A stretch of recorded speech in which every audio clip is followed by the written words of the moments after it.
Ritxi. Noiz izan zen azkeneko txantreako eguna? Abenduaren 10ean. Bai. Gorilek bat dakite igeri egiten? Ez. Ze koloretakoa da Japoneko banderaren zirkulo gorria? Gorria. Zer besarkatu zen 2015ko urtean etxebizitza eskubidearen alde? Estatua bat. Auzoa. Zenbat da 12 bider 3 zati 2 ken 12 gehi 6? Itzen errepikatu? 12 bider 3 zati 2 ken 12 gehi 6? 10. 11, 12. 12. Zenbat kilometro dira txantreako krosa? 8!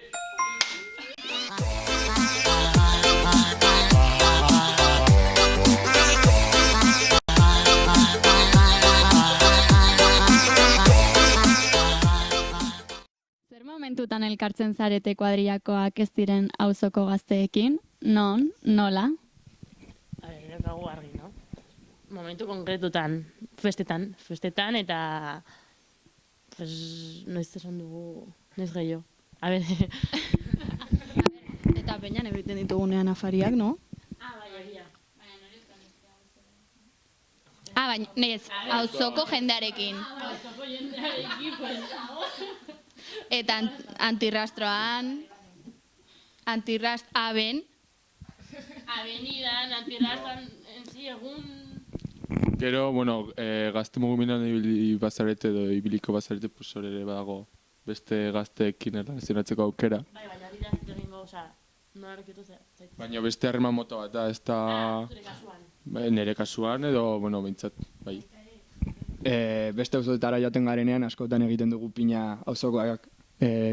Azkenean auzokoak biltzen gara beste auzo batzuetan, ez dakit. A ber, zer gustatuko litzaizuke ikastea lantzea egunerokotasunean posibles duzuna? Sukaldaritza, adibidez. Bai. Osa, zure ama egiten dituelako postak eta hori, no? Osa, no?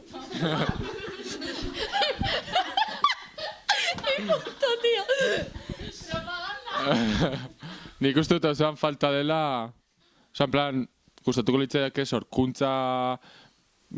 sorkuntzako aspektu desberdinak, pues, en plan, musika, margotzea, poesia, eta olako, pues, movida bai, olako movidak, gustatuko litzaiake, gazte talderen bat egotea, pues, hori sustatuko lukena. Badago? Esan ere gazte fanfarrikoak. Han lantzen dugula pues musika. Así que si hay algún músico por ahí perdido, pues etortzea. Zer falta zaio auzoari? Ni dut esan. Pues nik uste dut falta dela zerbait bizitzan ematen duena. Pues adibidez, ez dut esan nahi juerga asko botatzeko, baizik eta, adibidez batuko avenida, eta elkartzen gara. Bagian horrelako beste leku bat. Pues gaztetxe bat. Ez, pues agian gaztetxe bat, edo, bueno, eta Tal cual. elkartzeko beste leku bat, eta zerbait hartzeko, eta itzaketeko ondakoarekin, edo ez dakizu. Bago pixka bat muertiko. Bai,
etorri behar zarete guztiok ilara batean, eta apurtu behar duzue horrelako musika bat ipurdiekin guztiok.